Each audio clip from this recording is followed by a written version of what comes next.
Well, greetings and salutations, and welcome once again to the Newsman Weekly Podcast. And again, thanks to local country singer Luke Watson for supplying our theme song, Smoke and Drink. Folks, welcome to episode number 11 of the world's top-rated podcast. I'm going to keep saying that until somebody comes in and proves me wrong. Maybe that'll happen, maybe it won't. Anyway, today is a special post-Labor Day edition of the Newsman Weekly. In a few minutes, we'll finish the second part of the conversation we started last week with Mansfield Safety Service Director Keith Porch. If you missed last week's show, please go back and listen to the interview. We talked about Keith's background as a law enforcement officer and the beginning of his transition to the civilian side of the city. Today, we're going to talk to Keith about his current role and some additional duties that have been assigned by Mayor Jody Perry. Keith will join us in just a few minutes. Before we get started, though, guys, let's all just stop for a moment and recall the reason we all just enjoyed a 3-day weekend, Labor Day. Observed the first Monday in September, Labor Day is an annual celebration of the social and economic achievements of American workers. The holiday is rooted in the late 19th century when labor activists pushed for a federal holiday to recognize the many contributions workers have made to America's strength, prosperity, and well-being. Before it was even a federal holiday, Labor Day was organized by labor activists in individual states. After municipal ordinances were passed in 1885 and 1886, a movement developed to secure state legislation. New York was the first state to introduce a bill, but don't know if you know this, Oregon was actually the first to pass a law recognizing Labor Day on February 21st, 1887. During that same year, 4 more states, Colorado, Massachusetts, New Jersey, and New York, passed laws creating a Labor Day holiday. By the end of the decade, Connecticut, Nebraska, Pennsylvania had all followed suit, and by 1894, 23 more states had adopted a Labor Day holiday. On June 28, 1894, Congress passed an act making the first Monday in September of each year a legal holiday. Now, who first proposed this holiday for workers? It's not entirely clear, but 2 workers can make a solid claim to the founder of Labor Day title. Some records show that in 1882, Peter McGuire, General Secretary of the Brotherhood of Carpenters and Joiners, and a co-founder of the American Federation of Labor, suggested setting aside a day for a, quote, general holiday for the laboring classes, end quote, to honor those who, quote, from rude nature have delved and carved all the grandeur we behold, end quote. But Peter McGuire's place in Labor Day history has not gone unchallenged. Many believe that machinist Matthew McGuire, not Peter McGuire, founded the holiday. Recent research seems to support the contention that McGuire, later the Secretary of Local 344 of the International Association of Machinists in Paterson, New Jersey, actually proposed the holiday in 1882 while he was serving as Secretary of the Central Labor Union in New York. According to the New Jersey Historical Society, after President Grover Cleveland signed the law that created a national day, the Paterson Morning Call published an opinion piece stating that, quote, the souvenir pin should go to Alderman Matthew McGuire of this city, who is the undisputed author of Labor Day as a holiday. Regardless, both Mugwire and Maguire, they're spelled differently, attended the country's first Labor Day parade in New York City later that year. Many Americans, including folks around here, celebrate Labor Day with parades and parties, festivities very similar to those outlined by the first proposal for a holiday, which suggested the day should be observed with a street parade to, quote, exhibit the strength and esprit de corps of the trade and labor organizations of the community, followed by a festival for the recreation and amusement of the workers and their families. This all became the pattern for the celebrations of Labor Day that we all enjoy today. So, my hat's off and congratulations to the men and women who go to work every day and keep doing the work that makes this a great country. That's enough for now. Let's take a quick break, and when we come back, I'll again be joined by Mansfield Safety Service Director Keith Porch for part 2 of our conversation. Stay with us. And we're back. I'm again joined by Mansfield Safety Service Director Keith Porch, and we're going to continue a chat that we started last week. So welcome back, Keith. Thanks again for joining us. Again, thanks for having me, Carl. All right, now, you took office back in February, end of February, as the new Safety Service Director, and it's been a busy 6 months, kind of a baptism by fire, so to speak. City budget had to be hammered out. Issues involving potential cannabis dispensaries have been discussed for months.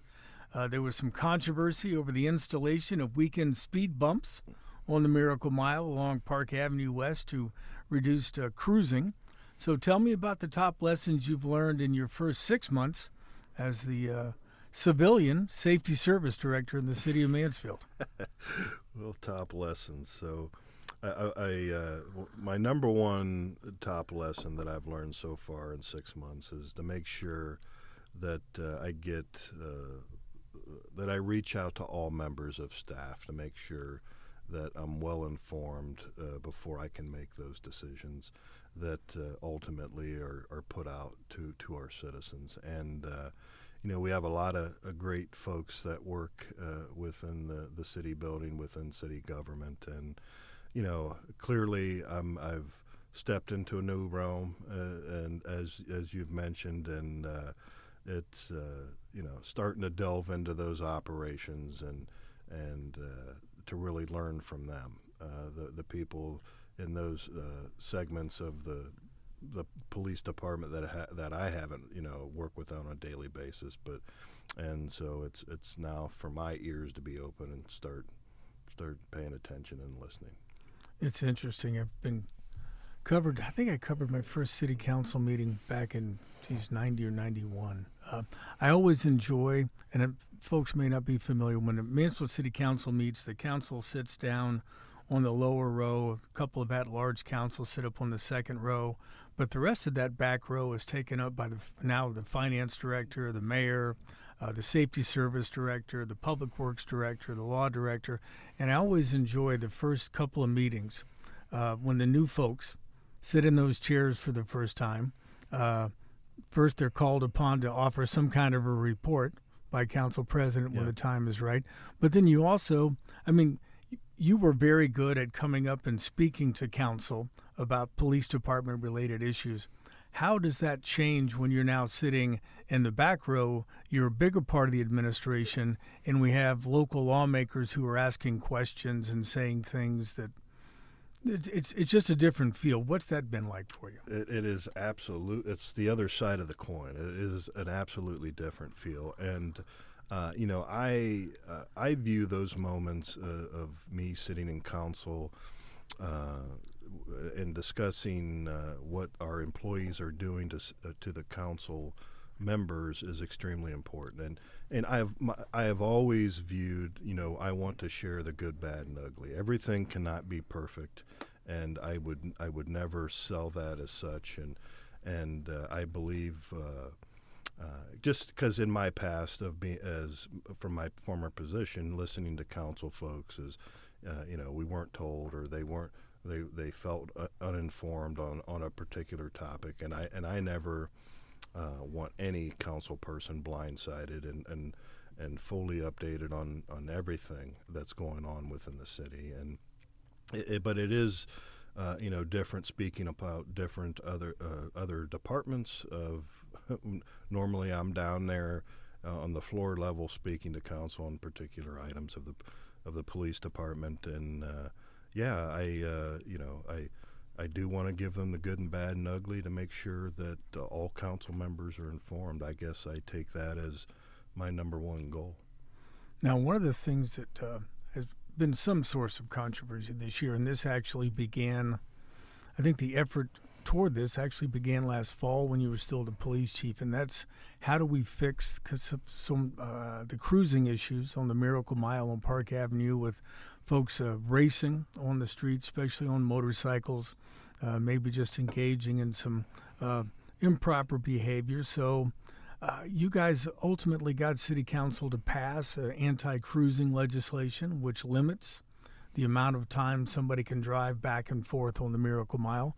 And then you also put in speed bumps on the weekends. And I got to tell you, as someone who drives a Honda Civic, a speed bump on the Miracle Mile is quite an adventure even when you Yes. slow down to 5 or 10 miles an hour like I do. So how successful has the legislation and the speed bumps been? What's been the summer? What's the summer been like out on the Miracle Mile this year? Now, I will be performing, giving some info to council next council meeting. Oh, we're going to break some news again. Yes. So yes, Spill. they they wanted an update on this particular question of activity on the mile, and what's been occurring since the installation of the speed bumps and the cruising ordinance. Of course, I do have the chief compiling that information, and we'll be handing out those sheets to everybody at council. But I can tell you at this point, Carl, that and people sit on different sides of the fences when we talk about speed bumps. I know the mayor. I have been, and the police chief have heard folks that love them, that's had a profound impact on what was occurring out on Park Avenue, and then on the other side, absolutely hate them and want them gone. So I can tell you that without a doubt, we have definitely stopped the 80 to 100 mile an hour drag race down Park Avenue, and now the speed bumps. And I thought I made it clear within council, the speed bumps were never intended. It's not going to stop squealing tires or the short burst traffic of the way some folks decide to operate either motorcycles or vehicles. It always had to be in conjunction with enforcement activities of the police department, and it was never the intent of just here's speed bumps and the police department's just not going to be out on Park Avenue. That is absolutely was not the goal, but it definitely stirred a hornet's nest. People have come out to give good opinions both ways, and people passing through the city of Mansfield. Of course, I don't like speed bumps either. Who likes to have to slow down? But I think the reasoning of why they were installed, I can understand that. I can understand that as a citizen, even if I wasn't within city government, and this was truly a last resort. We had talked about what other measures that could be taken out there, and I ultimately view that in the future as I believe that's going to be an engineering problem, that maybe we can solve that through an engineering solution, but there's a lot of things that would have to happen before we would be able to tackle that. And ultimately, when we talk about engineering solutions, whether if that's roundabouts or whatever actions that could be taken, that that always comes back to how much is that, the mighty dollar. Right.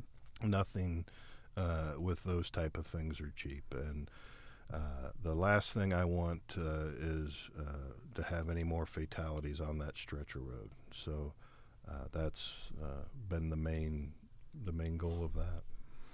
Well, one of the things that you've had to do since becoming safety service director is now you are also responsible for the Mansfield Fire Department. Yes. We have a law enforcement officer, a veteran law enforcement officer now overseeing our friends in the fire division. I see the leadership of the department. Chief Dan Crow, I think, just got the job late last year. They've developed new mission and vision statements. What was the driving force behind those changes? What's the goal behind them? And how's it been as a cop now working with the fire division so closely? I always worked well with them in the past, and certain members of the fire department, and we would always have some ribbing going back and forth. But now that I'm the boss over that, I have to take a more serious look into their operations. But I've always enjoyed the poking back and forth from the former fire chief and his command staff, and it's been a good time. And Yes, the Chief Crow is a new fire chief and a sharp guy, and somebody that will take the Mansfield Fire Department into the future. When we talk about the mission and goals and value statements that he's developing, I think that I can sum that up to how we can best be more efficient with the operations of the fire department and how we serve the citizens of Mansfield. So those are, again, one of the reasons why I'm sure he was picked to be the fire chief and is going to take our fire department clearly into the future. And now, traditionally in Mansfield, the safety service director was responsible just to manage police and fire. Mayor Perry has added a few more jobs for you to manage. You now have oversight of permitting and development, city building maintenance, and Mansfield Lam Regional Airport.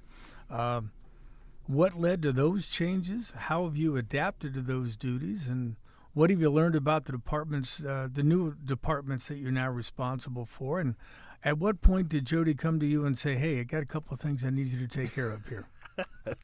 So there was. Well, let me tackle the first question. It was I wasn't blindsided by the mayor. It was a conversation we had shortly after taking over, when I became the safety director, and I think it's in regards to workload. The public works director, of course, has a lot of departments, and we want to make sure every department is having an equal eye on that. And obviously, I would jump at the chance to assist in the administration's operations to help the mayor out in any way that I can. The mayor wanted to obviously work with me, and she wants to be more involved in codes and permitting, which is phenomenal. I mean, you can see from that she definitely wants to be eyeing those operations for the future of our city. So,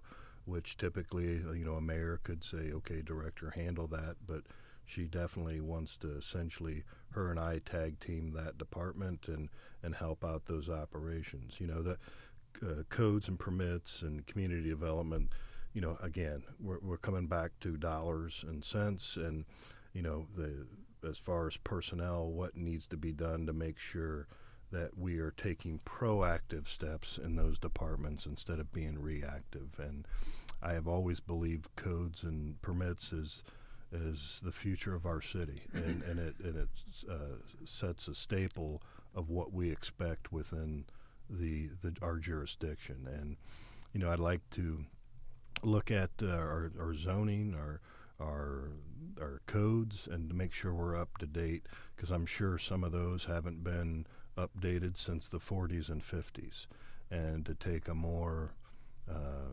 21st century look at them. So, well, I think it's interesting to have a kind of a former law enforcement guy overseeing codes and permits, especially the enforcement side. I remember one of the first things I heard way back in the day of community policing was the broken window concept. Yes. If, when a house gets a broken window, let's get that fixed, because one broken window becomes 3, becomes 10. In terms of codes and permits, one deteriorating house becomes 2, becomes 5. What approach are you taking in terms of enforcing maybe more stringently, some of the codes and permits violations that are out there? Well, initially I want to look at, so our housing inspectors, our inspectors, could be able to cite on site for violations, and at some point that was taken away. So I believe just sent over from the police department to handle. I believe that our housing inspectors should be able to handle those type of violations while they're on site. So I definitely want to take a look at that to make sure we can get back to that. The blight, the grass, just the immediate visual violations that you can see on a daily basis need to be handled and tackled right away. I know that our housing inspectors are they're busy, and they're trying to stomp fires daily. I want to get beyond the stomping of the fires and them to be looking at proactively violations instead. It's a strong word to say ignore, but when they're handling other things, kind of the minor things fall to the bottom of the list. And I believe make immediate impact of that low-hanging fruit. And, nobody...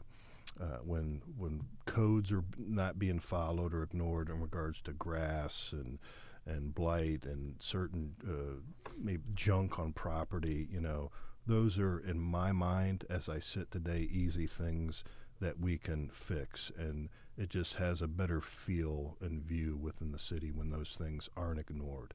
It is essentially the broken windows.